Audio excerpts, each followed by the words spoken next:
मंगलम भगवान वीरो मंगलम गौतमौगणि मंगलम कुंद कुंदार्यो जैन धर्मोस्तु मंगलम सर्वमंगल मांगल्यम सर्वकल्याणकारकम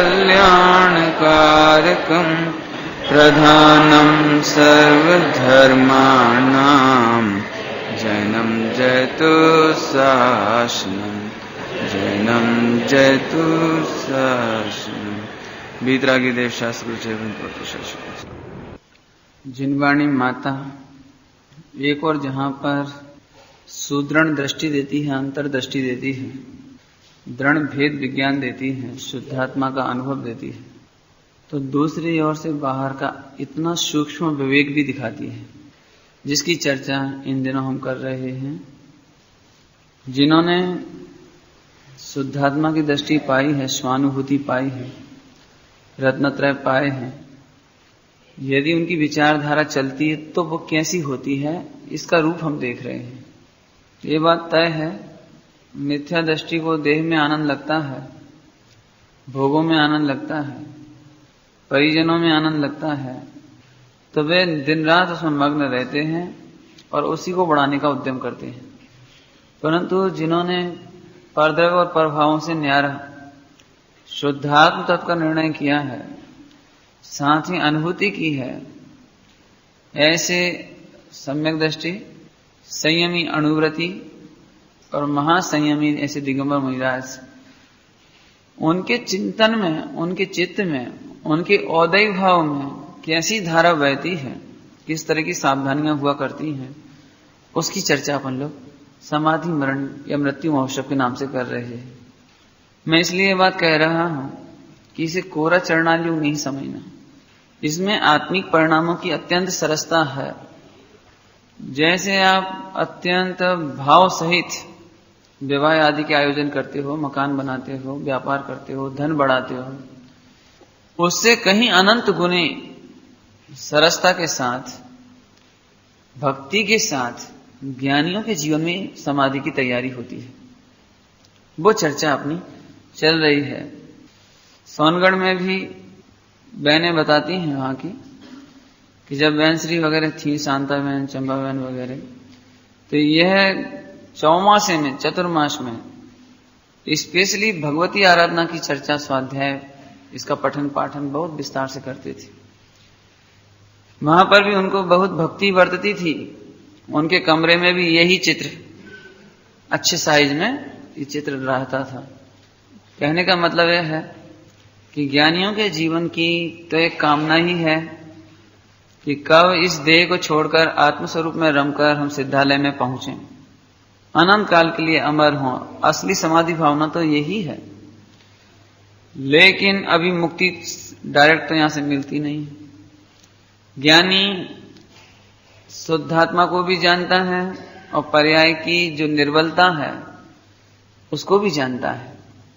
इसलिए बुद्धिपूर्वक बाहर की तैयारियां कैसी होनी चाहिए, उसके द्रव क्षेत्र काल भाव संबंधी चर्चा अपन कर रहे हैं। द्रव की चर्चा की थी, क्षेत्र की चर्चा करना थी या कर ली थी कल, लेकिन थोड़ी से सुझाव इसमें कदाचित रह गए हों, तो हम यहाँ पर एक सजेशन, इस सुझाव देना चाहते हैं कि पराधीनता में तो कहते हैं ना, पराधीन सपने सुख ना हो, पर घर पराधीनता उसमें तो नहीं हो सकता। यदि आप थोड़े भी संपन्न हो, हम तो कह रहे हैं आप मध्यम दर्जे के भी हों, तो भले ही एक कच्चा कमरा तैयार करें, लेकिन अपने ही घर में, अपने ही प्लाट में, अपने ही योग्य क्षेत्र में जहां आपको लगता है समाधि मरण हो सकता है, वहां एक छोटा सा योग्य कमरा, भले ही कच्ची मिट्टी का बनाए, लेकिन एक अपना योग्य कमरा जिसमें विषय भोग आदि ना हो, जिसमें विकथा आदि ना होते हो, जिनमें और अन्य व्यापार ना होते हो। हमने कई भाइयों को देखा है जिनको थोड़ी समाधि की भावना रहती है, वे प्राय अपने घर में एक स्वाध्याय कक्ष जैसा बनाते हैं। ये अच्छी परंपरा है। एक स्वाध्याय कक्ष में जिनवाणी माता को विराजमान करना, कमरे में फोटो आदि रखना, जिन देवों के, मुनिराजों के, वैराग्य के, समाधि के, वहीं एक छोटा सा तखत रखा जा सकता है, उस कमरे में एक छोटा सा प्लेटफॉर्म भी बनाया जा सकता है, उस पर छोटी मोटी सामग्री, बर्तन आदि, ताकि हमें यदि हमारे घरों में कोई रात्रि भोजन करते हो, अवक्ष भोजन कोई बनाते हो, वैसे तो जैनी के घर में बनने नहीं चाहिए, लेकिन बनाते हो तो हमारे छोटे मोटे बर्तन, हमारे काम चलाने लायक छोटे मोटे गैस सिलेंडर, क्योंकि आधी रात को या दिन में कभी गर्म पानी की जरूरत पड़ जाए, कुछ जरूरत पड़ जाए, तो तत्काल वहीं की वहीं व्यवस्था हो सके और हमें परवश ना होना पड़े, पराधीन ना होना पड़े। मैंने छोटे मोटे उपचार के साधन, बर्तन आदि अपने ही कक्ष में रखने चाहिए। वहां पर काले पत्थरों का प्रयोग या ग्रेनाइट का प्रयोग नहीं करना चाहिए। साफ, स्वच्छ, सफेद ऐसे काम हो, उनकी चर्चा की कल जो क्षेत्र संबंधी चर्चा में मकान बनाने की बात, कमरे बनाने की बात कही थी, उसमें इतनी सी चर्चा और जोड़ी अपन ने। अभी चर्चा करना है काल संबंधी। सामयिक का काल कैसा हो, तो उपसर्ग के काल में तो काल का विचार नहीं कर सकते आप। उपसर्ग के काल में आप द्रव्य क्षेत्र काल भाव का विचार, भाव का तो अपन करेंगे, लेकिन द्रव्य क्षेत्र काल ये अपने अधीन नहीं है ना, तो इसलिए उसकी तो बात नहीं करते। लेकिन बुद्धि पूर्वक सच्ची बात है, इस समाधि मरण, इसके लिए संपूर्ण जीवन की तैयारी चाहिए। काल कितना, समाधि मरण का काल कितना। देखो, समाधि मरण के नाम पर हमें असल में बहुत स्थूल बात समझ में आती है, लेकिन समाधि का जो अर्थ है द्रव्य संग्रह जी में और अन्य ग्रंथ परमात्म प्रकाश जी आदि में, तो समाधि माने अपने ज्ञानमयी स्वरूप में समा जाना, इसका नाम समाधि। अपने ज्ञान स्वरूप में समाना, समाधि, धी माने ज्ञान, अधिगम, अधि माने ज्ञान, अपने ज्ञान स्वभाव में समाना, अपने आत्म स्वरूप में समाना, इसका नाम समाधि। इसकी चर्चा अपन बहुत विस्तार से कर चुके हैं। कोई शरीर का लक्ष्य रख करके देह छूट जाए, भले ही शरीर का अशुभ हो या शुभ हो, परंतु शरीर के लक्ष्य से मैं शांति से मरूं, इसका नाम समाधि नहीं है। अरे मेरा मरण ही कहाँ होता है, मैं अनादि अनंत ज्ञानमयी शाश्वत तत्व हूं, शाश्वत पदार्थ हूं, तो मरण के काल में ऐसे स्वरूप का लक्ष्य और आत्मस्थ होकर के रहना, इसका नाम समाधि है ना।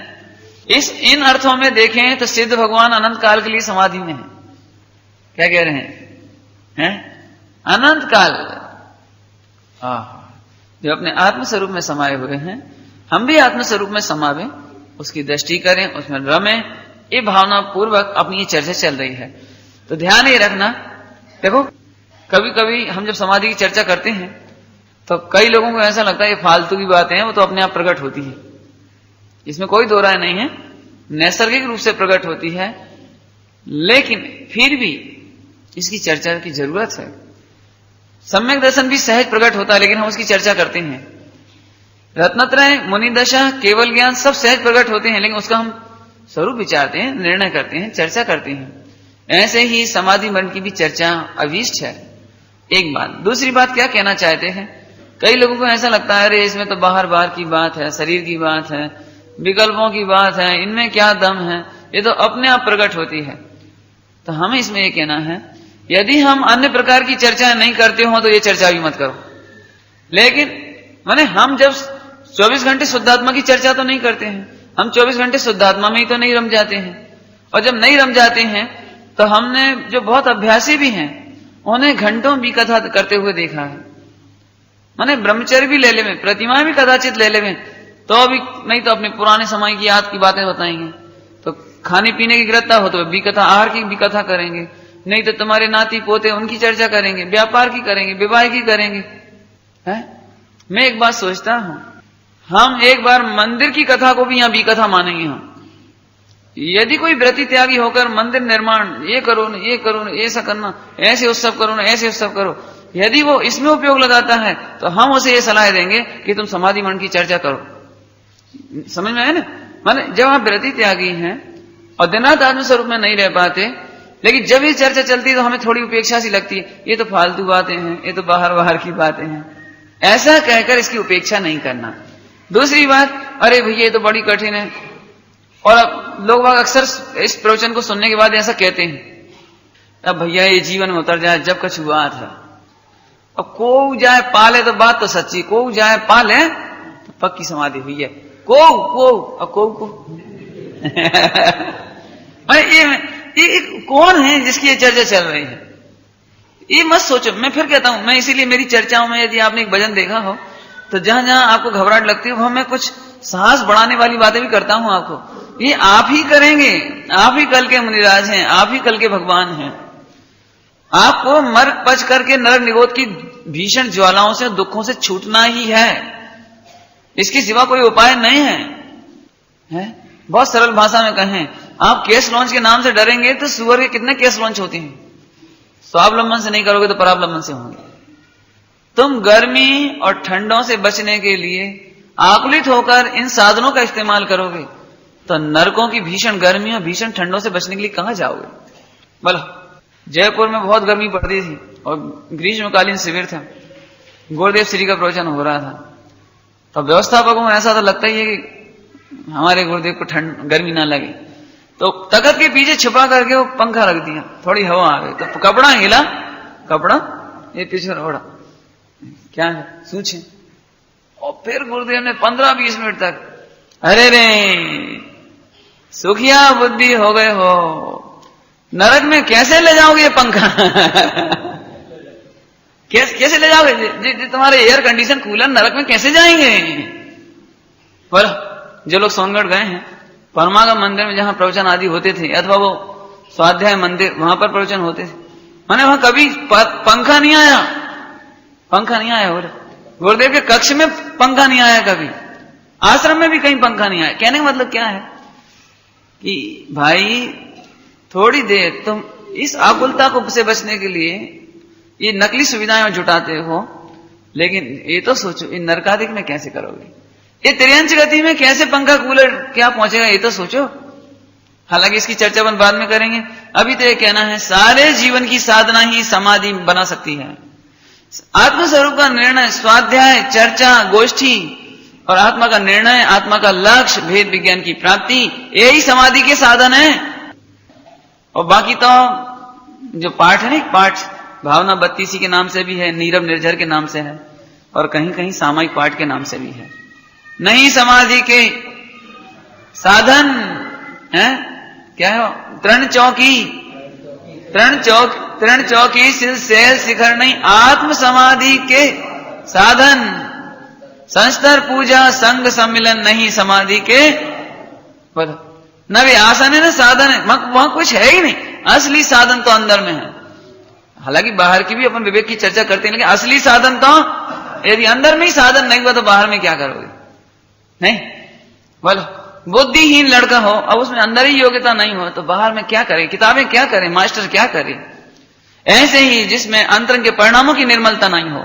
मैं ये 2 बातें बता चुका हूं अभी कि व्यर्थ की गोष्ठी करते हो, व्यर्थ की भी कथा करते हो तो ये कथा करो समाधि मरण की, और बहिरंग की चर्चा और चरणानियोग की चर्चा करने में बिल्कुल मत झेपो। चरणानियोग भी हमें उतने ही आदर से पढ़ने योग्य है। हमें तब बहुत दुख होता है जब ऊंची ऊंची चर्चाएं करते हैं, ऊंचे ग्रंथों की वो आत्मा की बातें करते हैं, लेकिन उनके जीवन में भी कहीं ना कहीं छल कपट, खान पान में, रहन सहन में, भाइयों के बीच में, अपने परिवार के बीच में, समाज के बीच में कहीं ना कहीं उनके माध्यम से विसंवाद उत्पन्न होता है। तब हमें बहुत दुख होता है। हम ये कहते हैं मात्र शास्त्रों का पठन, मात्र ऊंची चर्चाएं तुम्हें समाधि नहीं दे सकती। मात्र शब्द लगाया हो, इसका मतलब है पूरे जीवन की शालीनता, पूरे जीवन का सदाचरण, मर्यादाओं का ज्ञान, संयम का निर्वाह, पूरे जीवन के संयम का निर्वाह आपको समाधि दे सकता है। कोई समाधि कोई मात्र मानसिक व्यायाम का नाम भी नहीं है? इसका मतलब यह है हम मात्र अंतर्लक्षी स्वाध्याय ही नहीं करें, साथ ही बहिरंग में जो हमारे जीवन में दैनंदिन में आचरण होना चाहिए वहां भी हम सावधान हो।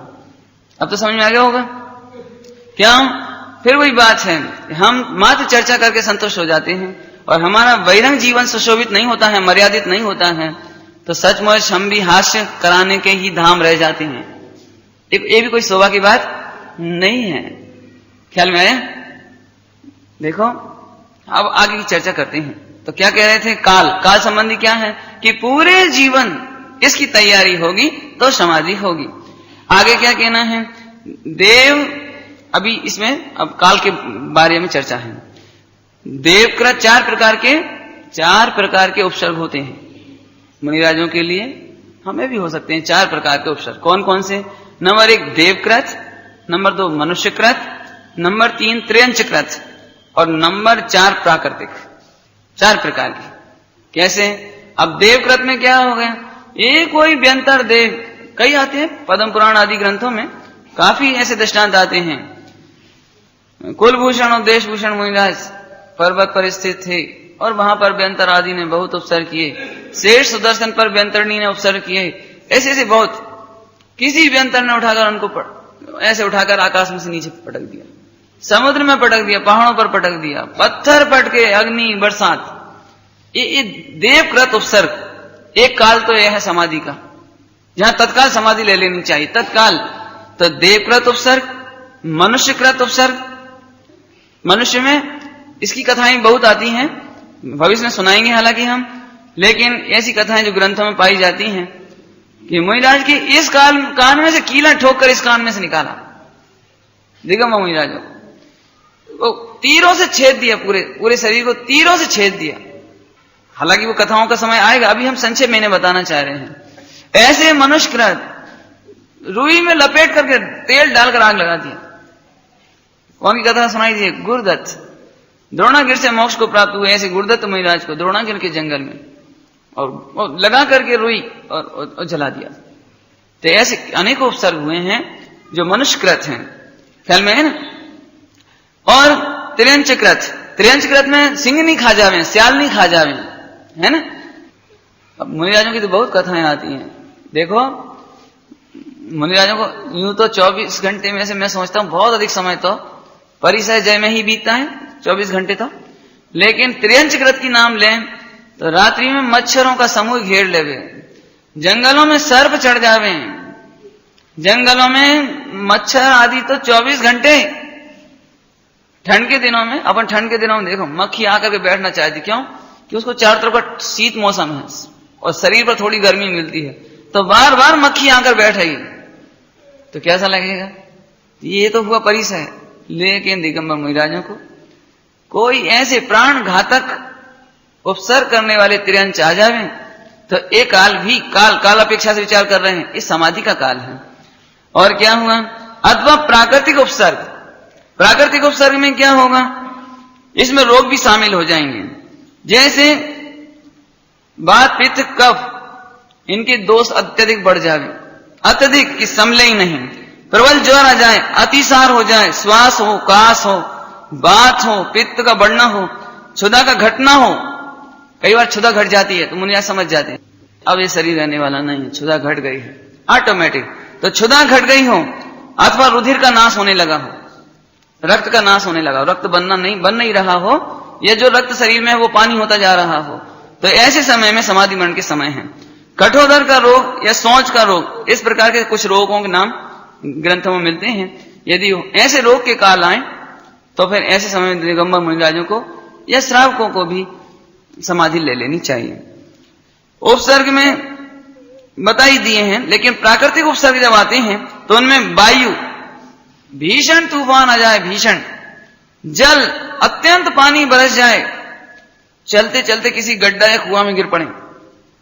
दिगंबर मुनिराज हैं, अब कभी कदाचित चल रहे हैं देखते हुए, लेकिन फिर भी किन्हीं कारणों से गड्ढे, कई बार क्या होता है, अब पहले जमाने में होता था, अब होता है कि नहीं होता है, गड्ढा करके ऊपर से घास वगैरह या कुछ ऐसा रख देते हैं, ऊपर से देखने में पक्की मिट्टी दिखाई देती है, और चलते चलते किसी गड्ढे में गिर जावे, खाई में गिर जावे, फिसल जावे, अत्यधिक शीत हो जावे या अत्यधिक गर्मी हो जावे, है ना, या कहीं पर जंगल में विराजमान हो, वहां पर अग्नि लग जावे, आपो आप जंगल में आग लग जावे, या कोई दुष्ट राजा आदि हो। ये प्राकृतिक में नहीं है, ये मनुष्यकृत में है। जिस जगह पर है वहां पर दुष्ट राजा हो, दुष्ट मंत्री हो, जैसा कि हस्तिनापुर में हुआ, दुष्ट राजा, दुष्ट मंत्री, अथवा लोभी व्यक्ति, शत्रु हो कोई, मिथ्या दृष्टि, लोभी मिथ्या दृष्टि, तीव्र मिथ्या दृष्टि कोई हो, और कभी कभी रिश्तेदार, ऐसे कोई रिश्तेदार भी हों जो तीव्र उपसर्ग करते हों, तो ऐसे समय में समाधि ले लेनी चाहिए। अब समाधि कितने प्रकार से ली जानी चाहिए, वो उसकी चर्चा पहले अपन ने की है, 2 प्रकार से। एक तो यम रूप से, यम रूप मतलब अब चारों प्रकार के आहार का त्याग, और एक ऐसा होता है नियम रूप से कि यह उपसर्ग देवकृत त्र्यंचकृत, ये जो भी प्राकृतिक, यदि ये उपसर्ग टल गया और देह रह गई, आयु शेष रही, तो हम अपनी यथा योग्य रीति से आहार आदि लेंगे, और नहीं तो चारों प्रकार के आहार का त्याग। इस प्रकार से एक काल की चर्चा। वृद्धावस्था के काल में इंद्रियों की अत्यंत ही निर्बलता हो जाए, प्राकृतिक में दुर्भिक्ष पड़ जावे। अब इसकी कथा सुनाने जैसी है लेकिन नहीं सुनाएंगे अभी, फिर कभी चर्चा लेंगे इसकी। 12 वर्ष का अकाल पड़ गया, महामारी भूखमरी फैल जाए। अब ऐसा दुर्भिक्ष पड़ गया कि आज भद्रबाहु स्वामी ने कहा कि निमित्त ज्ञानी थे भद्रबाहु स्वामी, उज्जैनी में जिस समय वास कर रहे थे उस समय 24,000 मुनिराजों का संघ था। तब उन्होंने कहा, भद्रबाहु स्वामी ने कहा कि समस्त साधुओं को बुलाकर कि अब हमें यहां से दक्षिण प्रांत में चले जाना चाहिए। उत्तर भारत में यहां पर 12 वर्ष का अकाल आएगा और फिर हमारा संयम धरे रहना हमें कठिन पड़ेगा।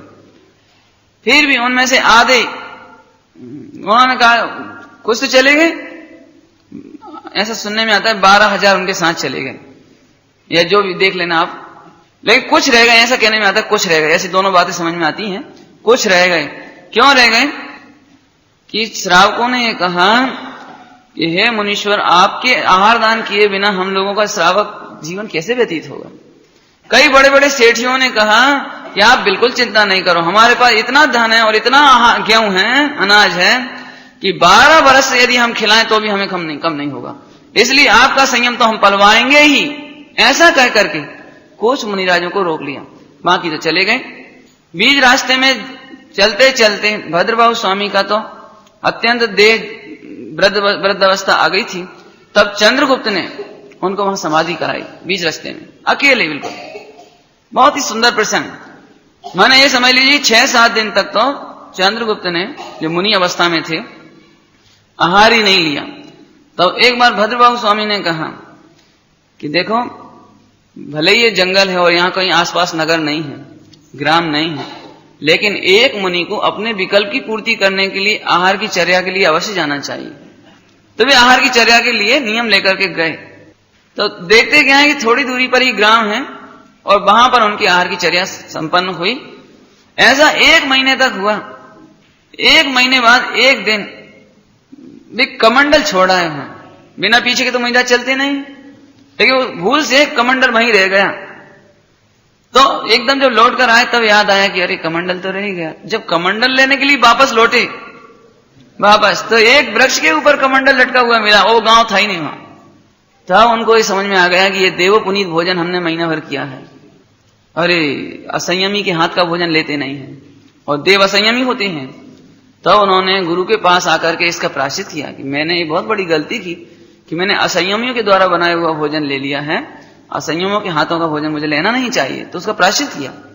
ये कथा पढ़नी चाहिए आप लोगों को, बहुत सुंदर कथा है, विस्तार से तो आप वहीं देखें। ऐसा कोई दुर्भिक्ष पड़ जावे, है ना, थोड़ा सा स्मरण दिलाने के लिए कहता हूं।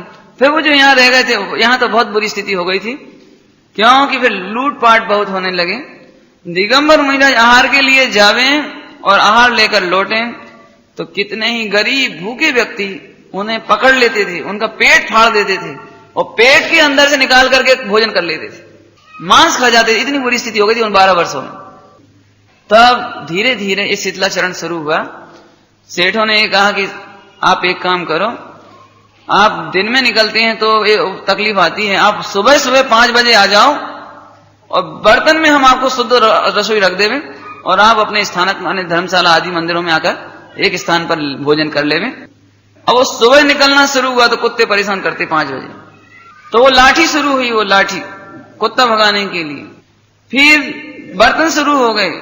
अब आधी रात को जब निकले नग्न मुनि, तो कथानक में आता है कि कितने ही बहुत बुरा लगता था सुबह 5 बजे दिगंबर मुनिराजों का चलना, शोभा नहीं पाता था।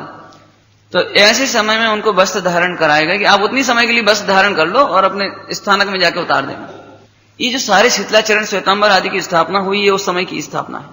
कहने का मतलब क्या है कि वहां से विषम जितना शीतलाचरण शुरू हुआ श्वेतांबरों में और 20 पंथामनाएं के रूप में ये हमारे सामने आए। विस्तार से। ऐसे दुर्भिक्ष के समय में संयम का पालन नहीं हो सकेगा तो मुनिराज दूरदृष्टि से या तो वहां से गमन कर जाते हैं, या ऐसे क्षेत्र में यदि कोई फंस जावे तो फिर समाधि ले लेते। वो बात यहां पर काल के संबंध में चल रही थी कि यदि कोई भयंकर दुष्काल पड़ जाए, अकाल आ जाए, दुर्भिक्ष पड़ जाए, तो या फिर कभी जंगल में चलते चलते दिशा भूल जाए। सुनाया था आपको आनंद घरा का, 3000 वर्ष तक इतने बियावान जंगल में फंस गए कि कहीं रास्ता ही ना मिले। ऐसे मुनिराज भी विहार करते करते करते कदाचित ऐसे जंगल में फंस जाए कि जहां से अब रास्ता ही ना मिले, तो फिर दिगंबर मुनिराज वहां पर समाधि ले लेते हैं। इस तरह से कभी पानी में निकल रहे हों, घुटने घुटने तक दिगंबर मुनिराज पानी में गमन कर सकते हैं, नदी पार कर सकते हैं। ऐसे समय में अचानक बह जाएं, पानी में फंस जाएं, तो दिगंबर मुनिराज उस काल में समाधि ले लेते हैं। मुख्यतः से मैंने मुनिराजों का नाम लिया है, लेकिन इतने ही प्रसंग में हमको भी क्या कह रहे हैं, इतने ही प्रसंगों में हमें भी बिना घबराए सावधानी पूर्वक, सूरवीरता पूर्वक, साहस पूर्वक हमें भी समाधि ले लेनी चाहिए। क्योंकि यदि समाधि की भावना नहीं होगी और बाई दबे त्रेंच के द्वारा, पशुओं के द्वारा खा लिए जाए हम, मान चलो अचानक सर्प ने डसा और हमने देख भी लिया, और पहले से तैयारी होगी तो एकदम याद आएगी नमो रिहंताणम, पंच परमेष्टि भगवंतों के साक्षी में मैं समाधि लेता हूं। जब तक यदि देह नहीं बचती है तो देह नहीं बचती है तो आजीवन के लिए मेरा चारों प्रकार के आहार का त्याग। और अब आत्म सर्व, हे प्रभु मैं तो ज्ञाता स्वभावी हूं, ज्ञान स्वभावी हूं, मुझे देह से कोई ममत्व नहीं है, देह के प्रदेश जाए तो जाओ। ऐसे ऑटोमेटिक चलेगी वो तो भावना, तो फिर ऑटोमेटिक चलेगी। भावना और विचार में अंतर है, ध्यान रखना। ये हम भावना की चर्चा कर रहे हैं, विचारों की नहीं। विचार तो नकली हो सकते हैं, लेकिन भावना असली होती है ना, अभिप्राय पूर्वक होती है, उस भावना की चर्चा कर रहे हैं। तो क्या होगा, उपसर्ग के कारण से या आयु क्षय सन्मुख होने से, माने एक कारण है आयु क्षय, यदि हमारे देह की आयु पूरी हो गई हो तो सन्मुख होने से, भयंकर दुष्काल पड़ने पर, अथवा शीलादि गुणों की हानि करने वाली शारीरिक वृद्धावस्था एवं रुग्णावस्था माने रोगी अवस्था, या निमित्त ज्ञान, ज्योतिष ग्रंथ और चिकित्सा शास्त्रों के अनुसार निमित्त ज्ञान कर लेने से कि भाई अभी ऐसा लक्षण है, अब इससे ज्यादा आपकी देह नहीं टिकेगी, तो शास्त्रों के अनुसार निमित्त ज्ञान से, या जो चिकित्सा शास्त्र है आयुर्वेदिक आदि, नाड़ी आदि का ज्ञान से भी जान जाते हैं कि अब इस देह की अवस्था ज्यादा रहने वाली नहीं है। तो ऐसे काल में, ये समाधि मरण के काल है, और ऐसे समय में हमको समाधि मरण ले लेना चाहिए अत्यंत उल्लास के साथ। ये तो ही काल की चर्चा। अब भाव की चर्चा देखा जाए तो भाव की चर्चा थोड़ी न थोड़ी हमने बहुत पूर्व प्रवचनों में कर ली है, लेकिन इसकी चर्चा थोड़ी विस्तार से करना चाहते हैं अब आज के प्रसंग में। एक तो सर्व जीवों के प्रति क्षमा भाव धारण करें। क्षमा भाव देखो, अच्छा ठीक है क्षमा कर दो, अच्छा सब जने क्षमा करो भाई, क्या तो जी मजबूरी की क्षमा नहीं है। अब क्या करें, हम मर तो रहे हैं भैया, हाथ जोड़े क्षमा करो, ऐसा नहीं। क्षमा भाव की बात चल रही है, शब्दों की नहीं। भावनात्मक निर्मलता, आत्मिक परिणति की निर्मलता, कसायों का अभाव होने पर सहज ही ऐसा लगता है, हे भाई मैंने व्यापार आदि में बहुत तुम्हारे साथ अच्छा व्यवहार नहीं किया, हे जगत के जीवो मेरी वह परिणति दुष्कृत हो। अरे रे, अपने बच्चों के साथ, बहुओं के साथ, नौकरों के साथ, सभी के साथ, इसमें बिल्कुल शर्म करने की जरूरत नहीं है, इसमें कोई दो राय नहीं है। जब हम किसी को सलाह देते हैं, डांटते हैं, टोकते हैं, तो उसको पीड़ा पहुंचती है। हे भाई हम जानते हैं तुम भी भगवत स्वरूप हो, हम जानते हैं तुम भी कभी ना कभी महावीर बनोगे, भगवान बनोगे, लेकिन क्या करें, ये पर्यायगत व्यवहार के कारण मुझे तुम्हें टोकना पड़ा, डांटना पड़ा, समझाना पड़ा, कभी प्रताड़ना भी देनी पड़ी, कभी तुम्हें सजा भी देनी पड़ी, कभी पैसा कमाने के लोभ में आकर मैंने तुमसे अतिरिक्त करके कमाई भी की है, तृष्णा भी की है। अरे रे, ये मेरे सारे दुर्गुण, दुष्कृत हो। ये कोई मैंने योग्य कार्य नहीं किया है, ऐसे समझ पूर्वक केवल। अभी क्या होता है जनरली, इतनी बात हम विचारते ही नहीं है। हमें तो कोई वो क्षमावाणी का दिन आता है ना, क्षमावाणी का दिन क्षमावाणी के दिन क्षमा कहां होती है वास्तव में, हो जी। क्षमा तो उसको कहते हैं पूर्वगत भूल जाए, हम भूलते कहां हैं हम। और दूसरी बात, जिसके प्रति हमसे अपराध हुआ है उससे क्षमा कहां मांगते हैं। पड़ोसी से झगड़ा चल रहा है तो उससे कहां बोलते हैं, और किसी से हमारा कोई व्यापार में कुछ हो गया हो तो उससे कहां बोलते हैं। हमने समझ लो बच्चे को, रिश्तेदारों को कोई तकलीफ दी है, डांटा प्रताड़ा ना दी है, सचमुच हम कई बार हमें लगता है कि हमने अन्याय किया है आज, तो हमने उससे कहाँ क्षमा मांगी। एक बार हमारा किसी से झगड़ा हो गया कोई, तो बोला क्षमा करना साहब हमसे गलती हो गई। तो मैंने कहा क्षमा की बात नहीं है, क्षमा तो है ही, उसमें क्या दिक्कत है। हम क्षमा नहीं भी करेंगे तो भी कर्म थोड़ी क्षमा कर देंगे, हमारी तरफ से तो कोई दिक्कत नहीं, हम क्षमा ही कर देंगे। लेकिन तुम ये बताओ तुमसे चूक कहां हुई है, बस तुम ये समझ लो कि तुमसे चूक कहां हुई तो अगली बार नहीं करोगे। और नहीं इस बार एक आई की चूक क्षमा हुई, पहले तो तुमने 2 जमा लिए क्षमा करना, और अगली बार फिर 2 जमाए और फिर क्षमा करना, नहीं आई समझ में। अब आजकल तो हमें नहीं मालूम, होता होगा आज भी पता नहीं, लेकिन पहले के जमाने में ऐसा होता था कि सुबह 5 बजे उठ के घर की झाड़ू काटते थे, उठ जाग बुहारी कीनी, अब करते जा ही रहे हैं, नहीं समझ में आ रही। 5 बजे अंधेरे में झाड़ू करते ही जा रहे हैं और बोलते हैं उठ जाग बुहारी कीनी। तो फिर मतलब क्या निकला, हा मैं दुठ अपराधी प्रस जीवन राशि विराधी, और करते जा ही रहे हैं। तो हमें नहीं समझ में आई तुम्हारी क्षमा, भाई क्षमा मांग रहे हो तो फिर विवेक है कि नहीं, तुम्हें मालूम भी है काई क्षमा मांग रहे हो। डॉक्टर साहब ने इस बात पर बहुत खुलासा लिखा है, उत्तम क्षमा का जो क्षमा वाणी का प्रसंग में प्रवचन किए उन्होंने बहुत खुलासा, कि ना तो क्षमा करने वालों को मालूम है कि मैंने किस किस को क्षमा किया, और न क्षमा मांगने वाले को मालूम है कि मैंने किस किस से क्षमा मांगी है। बाजार में छपे हुए कार्ड आ गए, उसमें क्या लिखा है ये भी नहीं मालूम। कार्ड आ गए, क्लर्क से कह दिया जी हमारी लिस्ट है ये रिश्तेदारों की, तो सब में एड्रेस लेके पोस्ट कर दो। तो क्षमा मांगने वाले ने उसे भी नहीं मालूम मैंने किस किस से क्षमा मांगी, और उधर भी आ गए तो कहां से आ गए वो लिस्ट देख लिया, ठीक है रख दो, रख दो। तो अब इसका नाम क्षमा थोड़ी है। कहने का मतलब है औपचारिकता का नाम क्षमा नहीं। सचमुच हमें लगे कि मैंने अपने खान में, पान में, रहन में, सहन में, व्यापार में, स्त्री पुत्र आदि के बीच में व्यवहार करने में, सामाजिक व्यवहार करने में मैंने कहां कहां चूक की है, मेरे निमित्त से किन किन को पीड़ा हुई है, किन किन को नुकसान हुआ है, ऐसा अंदर में विचारे, निर्णय करे। ये जो मृत्यु महोत्सव नाम की पुस्तक है मैंने आपको बताई थी, इसमें आप पढ़ना, इसमें लिखा है कदाचित हमने मुकदमा चलाकर किसी की जमीन ले ली हो और वो उससे दुखी हो, गरीब हो, तो उसकी जमीन वापस लौटा देना। किसी का हमने यदि रकम हड़प ली हो और गिरवी आदि में व्यापार में ज्यादा ब्याज ले लिया हो, वो परेशान होता हो तो उसे वापस कर देवे।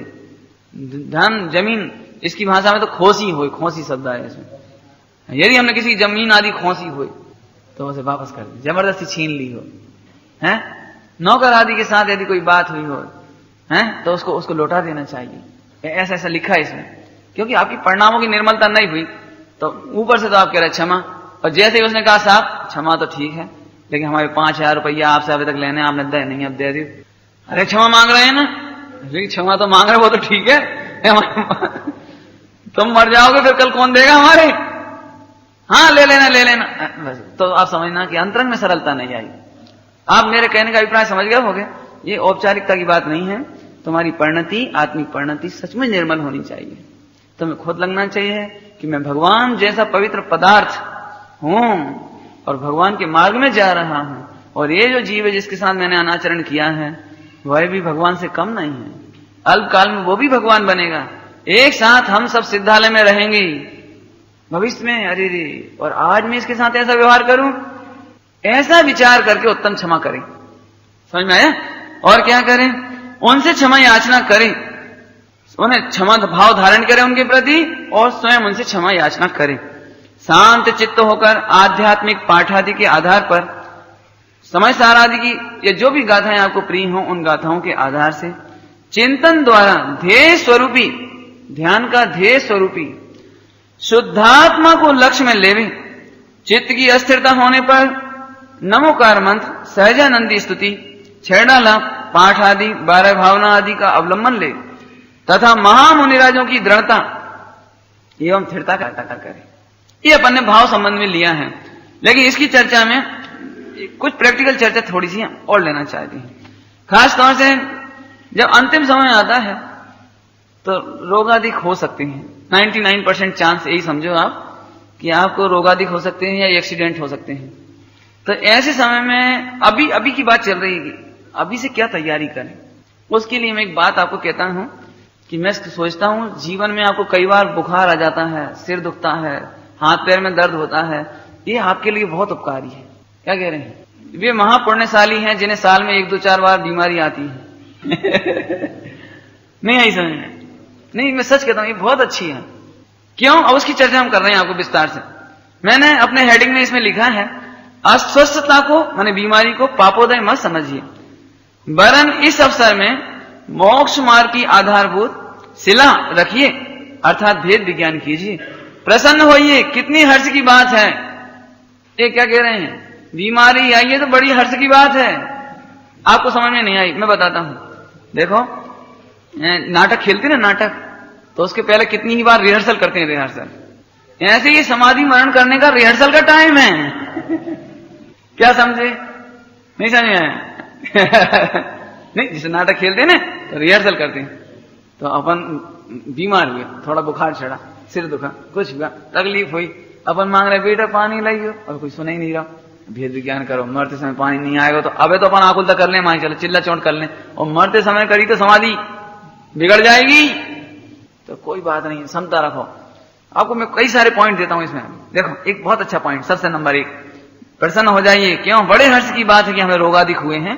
शरीर की बात चल रही हो, आत्मा में तो निरोग स्वरूप हो हम, वो तो निरोग स्वरूप है, उसकी तो कोई बात ही नहीं चल रही अभी। हाँ देखो, एक बात मैं कहता हूं, अभी ये भाव संबंधी बात चल रही है ना, तो भाव का विस्तार कहने के लिए थोड़ा है और बहुत भी है। भाव निर्मल रखने के लिए जितनी चर्चाएं सुबह होती हैं वो सारी इसी की चर्चा है। सुबह अपनी जो भाव निर्मल करने की चर्चा चलती है वो पूरी इसी की चर्चा समझ लेना, समाधि मरण का भाव नाम का पॉइंट, ठीक है। और संक्षेप में इतना कहेंगे कि औदैहिक भाव से भिन्न भगवान आत्मा अर्थात अपने आत्मा का वेदन करना, अपने स्वरूप को जानना, यही भाव निर्मल करने का एकमात्र उपाय है। संक्षेप में कह दिया, संक्षेप में, बाकी चर्चा तो विस्तार है। अब देखो आगे, देखो रोग होने पर कितना बड़ा फायदा होता है। अब हमें स्वावलंबन हेतु सहज ही सांसारिक कार्यों से निवृत्ति मिल गई। पहले नंबर का फायदा।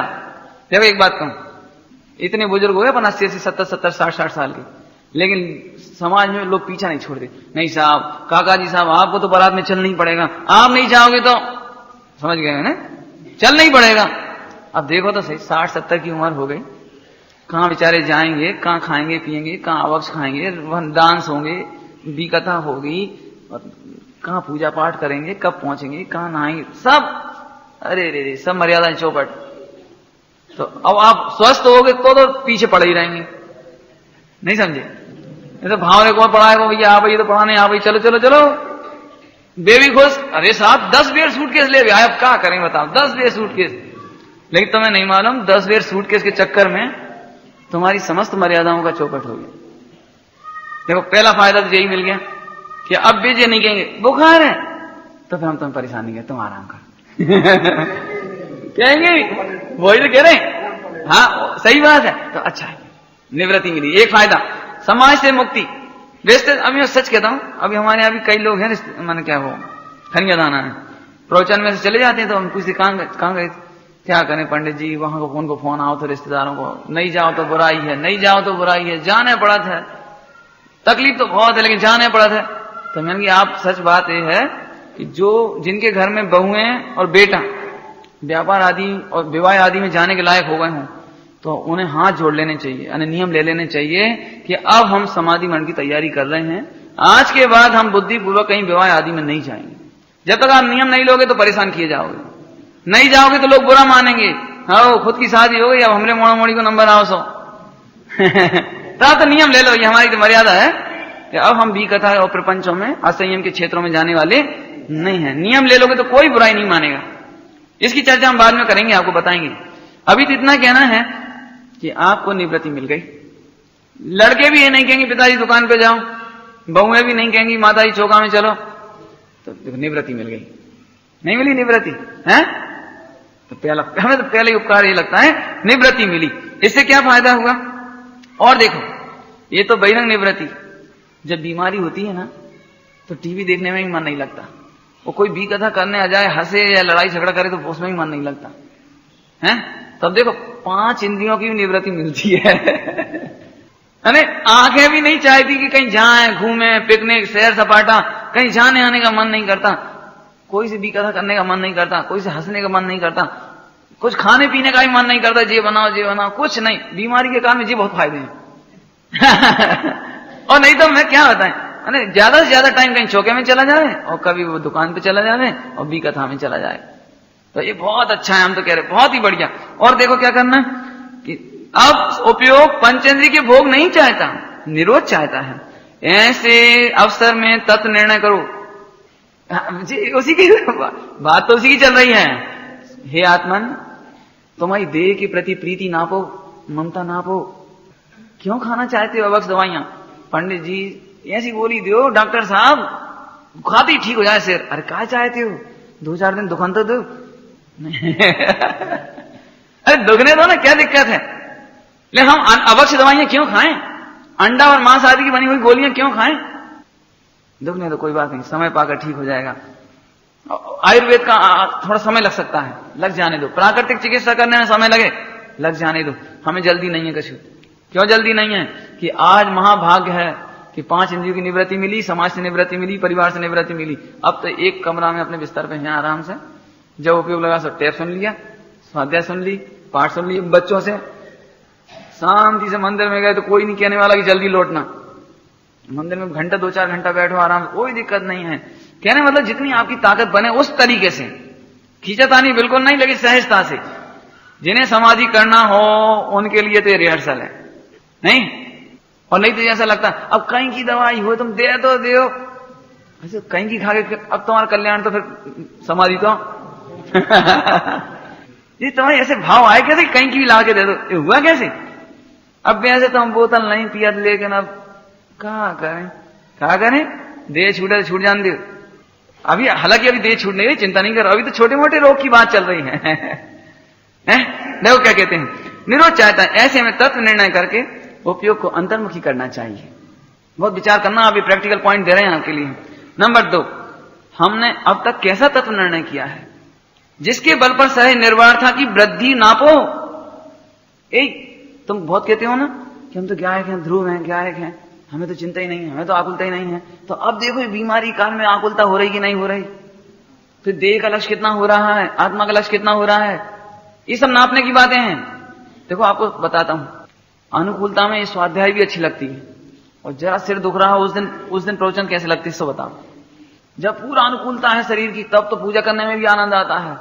अब बताओ परीक्षा की घड़ी में जब तुम्हारा सिर दुख रहा है, बुखार आ रहा है, चक्कर आ रहे हैं, उस दिन तुम्हें देव शास्त्र रूपी पूजा में मन लग रहा है कि नहीं लग रहा? नापो।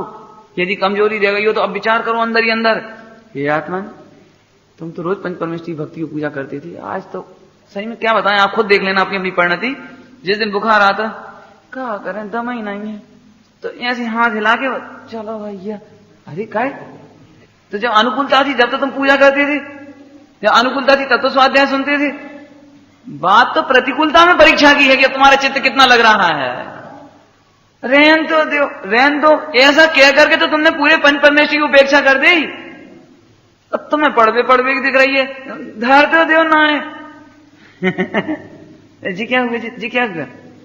तुमने सारे जीवन 10-25 बरस स्वाध्याय करके यही सीखा?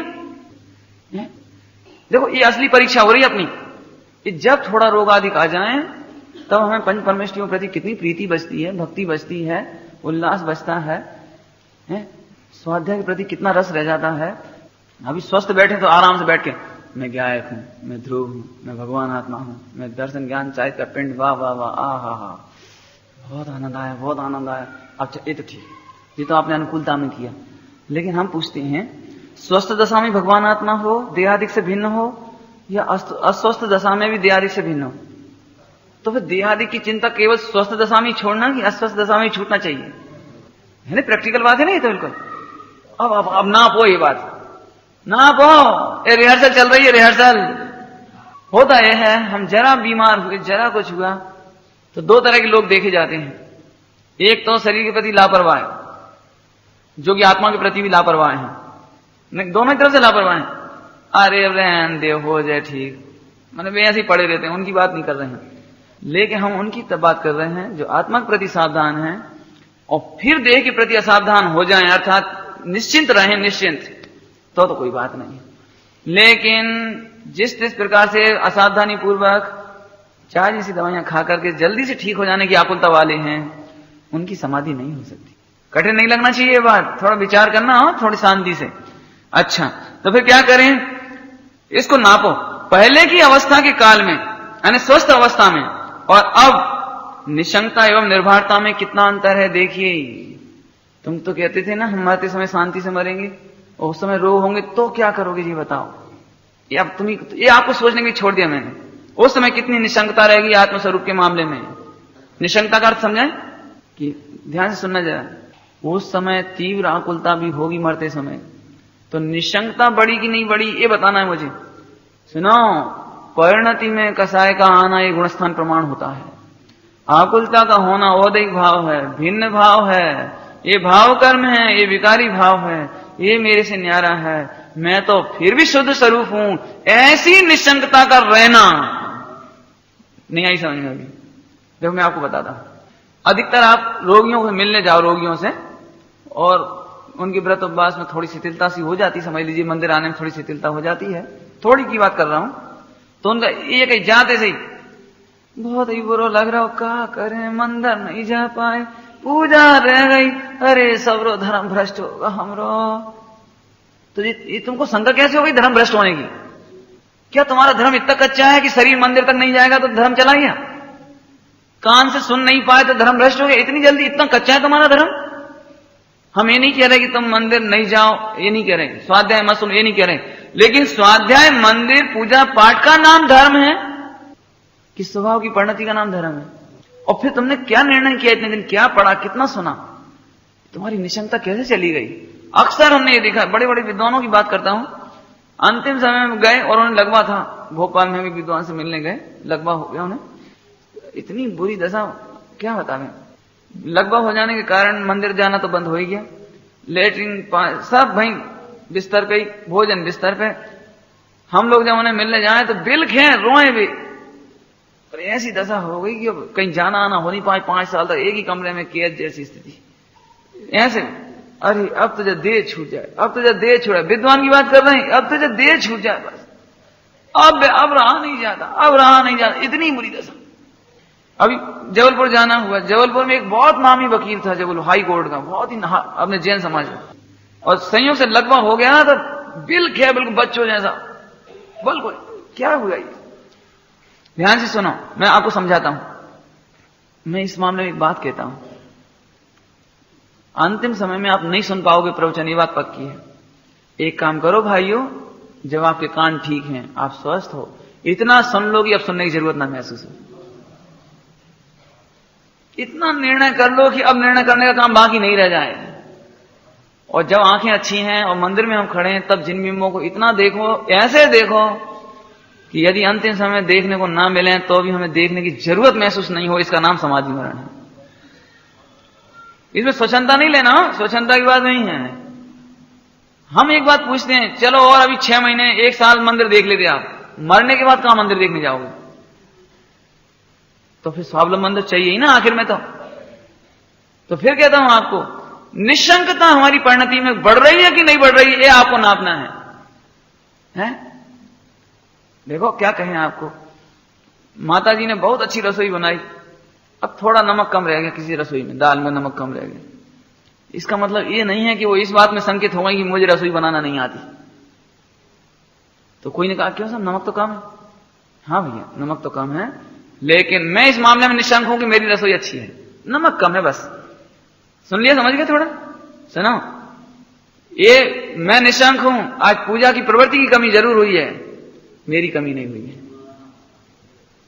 मैंने मन वचन काया से नहीं चाहा कि मैं मंदिर नहीं जाऊं, लेकिन यदि कोई कमी हुई है तो प्रवृत्ति की कमी हुई है, मेरे में कोई कमी नहीं हुई है। इसलिए मैं निशंक धर्मात्मा हूं। अंतिम समय की बातें समझ में आया? व्यवहार की ही कमी हुई है, कुछ प्रवृत्ति की ही कमी है, कुछ चिंतन की ही कमी हुई है, सुनो, कुछ याददाश्त की ही कमी हुई है, मेरे में कोई कमी नहीं हुई। देखो अंतिम समय में भी आफत आ सकती है। कोई पूछे क्यों तुम्हें तो बहुत पाठ याद हैं और तुम्हें तो बहुत सारी गाथाएं याद हैं और खूब प्रवचन किए और करे हैं, तुमने सुने हैं, तो बताइए भैया आपको मतलब क्या है? कदाचित याद नहीं आए, बिल्कुल दीनहीन होने की जरूरत नहीं है। याद की कमी हुई है, मेरे स्वरूप में कोई कमी नहीं हुई है। इस निशंकता का नाम समाधि मरण। और आप इसे नापो, इस निशंकता को नापो, इसलिए चर्चा चल रही है। क्यों भैया? तो फिर रोग आदि होए कि नहीं होए आपको? मैं तो चाहता हूं हो। वे भाग्यशाली हैं जिन्हें समय समय पर रोग आके परीक्षा ले लेता है। नहीं ऐसा नहीं। बच्चों से पूछो, बच्चों क्यों एनुअल एग्जाम होता है, एनुअल वार्षिक परीक्षा, तो टेस्ट हुए कि नहीं हुए? कि पंडित जी टेस्ट होने से फायदा है, हर महीने टेस्ट होते हैं तो हम हर महीने तैयारी करते हैं, उससे हमारी तैयारी अच्छी हो जाती है। सब 6 मंथली फेल हो गए तो हम घबराते बिल्कुल नहीं, फेल हो जाए तो समझ गए कि तैयारी और चाहिए। सुनो, अभी बीमारी आने पर कदाचित थोड़े बहुत परिणाम शिथिल हो जाएं, निशंकता में कमी दिखाई दे। ये निशंकता का तो आप ज्यादा विचार कर लेना, मैंने थोड़ा कहा है। स्वरूप में निशंक, उसकी परीक्षा करो आप बारंबार और बढ़ाओ उसको। सच में आपको क्या बताएं, गोष्ठी तो इन्हीं विषयों पर होना चाहिए, आपको आकर बताना चाहिए। पंडित जी देखो, मैं आपको एक सच्ची घटना सुनाता हूं। ये अपने क्या नाम था इनकी, गंभीर चंद जी से ना, वैद अलीगंज वाले गंभीर चंद जी, उनकी समाधि हुई, आखिरी में समाधि हुई। तो उन्होंने एक विद्वान को पास बुलाकर कहा, देखो भाई, जाने कितने वर्षों से मैंने आलू नहीं खाए, लेकिन मुझे जाने क्यों समोसा की याद आ रही कि कोई समोसा खिला दे। ये सच्ची घटना है वो, और चूंकि ये बात उन्होंने मुझे बता दी है प्रसिद्धि से, इसलिए मैं आपको बता रहा हूं। मैं किसी के मतलब कोई कमी नहीं बता रहा हूं, लेकिन उन्होंने क्या बताई वो आपको बात बताना है। पंडित जी ना जाने कौन कौन से होता है, ये विकल्प रूप बनकर आते हैं। हालांकि हम निशंक हैं, क्यों? क्योंकि खाना नहीं है ये बात तो तय है, लेकिन जो जानने में आ रहा है उसे मैं बता रहा हूं।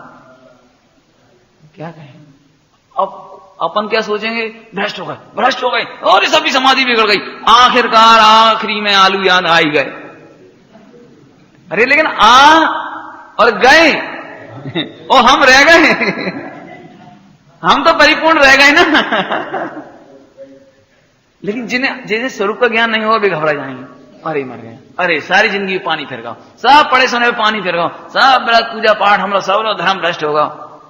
कि रुक जाओ, इतने कच्चे तुम हो तो आज भ्रष्ट नहीं हुए हो, तुम पहले से ही भ्रष्ट थे।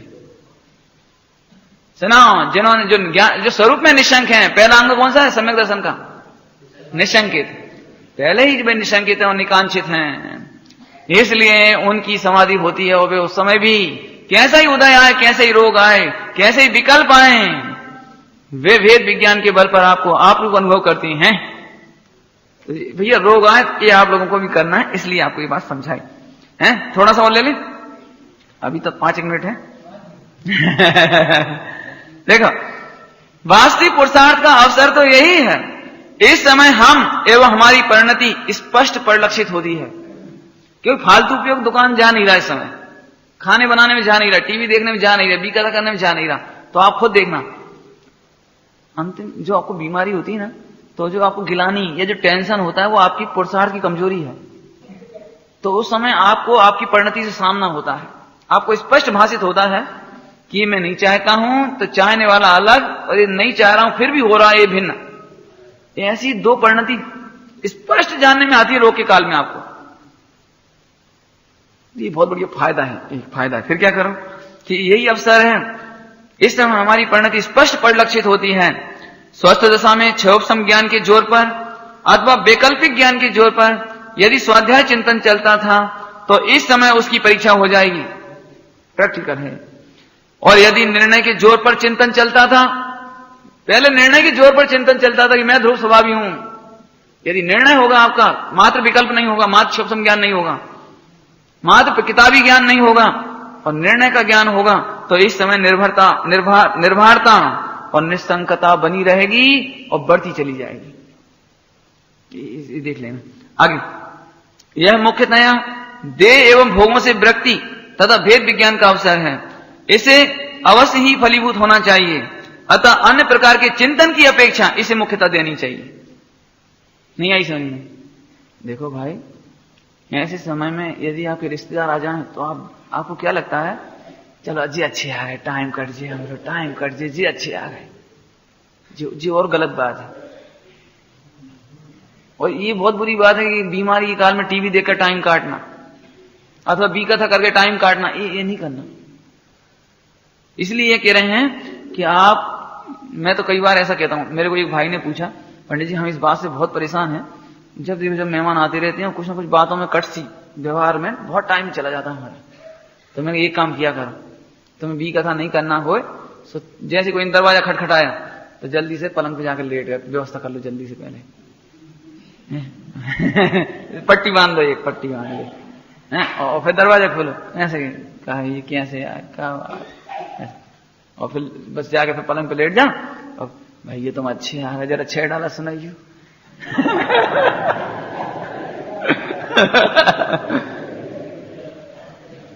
मेरे बी कथा से तो बचोगे। अरे कोई मायाचारी नहीं, छल कपट नहीं, अपना प्रयोजन साधना है, सावधान रहो, बेफिक्र में बी कथा करो, आकुलता करो। और देख लेना आप, जब कोई चर्चा होती है ना तो आपके मुंह से कुछ ना कुछ निकलता जरूर है, अरे ऐसी करी उनने, बड़ी खराब आदमी है। और जो व्यर्थ का द्वेष, अच्छा अच्छी शादी भाई, अच्छा मिलो, और जो व्यर्थ का राग। मैंने एक दृष्टांत, माने आप उससे बी कथा करोगे, राग और द्वेष ही तो बढ़ाओगे। रहने दे, आप पहले से कहें आज तो सीने में बहुत दर्द है, चल तुम अच्छे बैठ, बस उससे वो धर्म की सुना, तेरा पाठ सुना, और कभी बातें करे, बहुत स्थिर पर आ रहा हो तुम तो, अब अपन क्या लेने राग देश करके फालतू की बीकता है, हमें क्या लेना देना। बिल्कुल आप तो कह दो साथ, बचना चाहिए। देखो ये देखो, आपने परिणाम जितना बिगाड़ोगे उतने कर्म बंद होंगे, उतने आपको भुगतने पड़ेंगे। इसलिए एक बहुत अच्छा उपाय है। समझ में आया ना? तो इस तरह से अपना उपयोग व्यर्थ में लगा करके, व्यर्थ के कामों में ना लगा करके और व्यर्थ की वार्ता ना करके अपने स्वरूप से अनुसंधान करना चाहिए, स्वाध्याय करना चाहिए, विचार करना चाहिए। जब अंतर में भेद विज्ञान कमजोर पड़े तो शास्त्र स्वाध्याय करना चाहिए। शास्त्र स्वाध्याय करने की ताकत ना हो, शरीर की स्वस्थता और शुद्धता, स्वस्थता और शुद्धता इतनी ना हो कि हम शास्त्र पढ़ सकें, तो फिर सुनना चाहिए, लेकिन इसके सिवाय भी कथा नहीं करना चाहिए। बिल्कुल, लेकिन वो होता उल्टा है। हालांकि ये आप जानो, हम तो पॉजिटिव बता रहे हैं, बाकी चर्चा कल करेंगे। इसमें और पॉइंट है अभी कि बीमार होने के क्या क्या फायदे हैं, इसकी चर्चा कल करेंगे। ओम नमः शिवाय। दिन रात मेरे स्वामी मैं भावनाए भाऊं, देहांत के समय में तुमको न भूल जाऊं। शत्रु अगर कोई हो संतुष्ट उनको कर दूं, समता का भाव धर कर सबसे क्षमा कराऊं। त्यागूं आहार पानी औषध विचार अवसर, टूटे नियम न कोई दृढ़ता हृदय में लाऊं। जागे नहीं कसाए नहीं वेदना शतावे, से ही लो लगी हो दुर्ध्यान को भगाऊं। आत्म स्वरूप अथवा आराधना विचारूं, अरहंत सिद्ध साधु रटना यही लगाऊं। धर्मात्मा निकट हो चर्चा धर्म सुनावे, वो सावधान रखें गाफिल न होने पाऊं। जीने की हो न वांछा, मरने की हो न ख्वाहिश, परिवार मित्र जन से मैं मोह को हटाऊं। भोगे जो भोग पहले उनका न होवे सुमिरन, मैं राज संपदाया पद इंद्र का न चाहूं। रत्नत्रय का हो पालन, हो अंत में समाधि, शिव राम प्रार्थनाए जीवन। दिन रात मेरे स्वामी मैं भावनाएं भाऊं देहांत के समय में।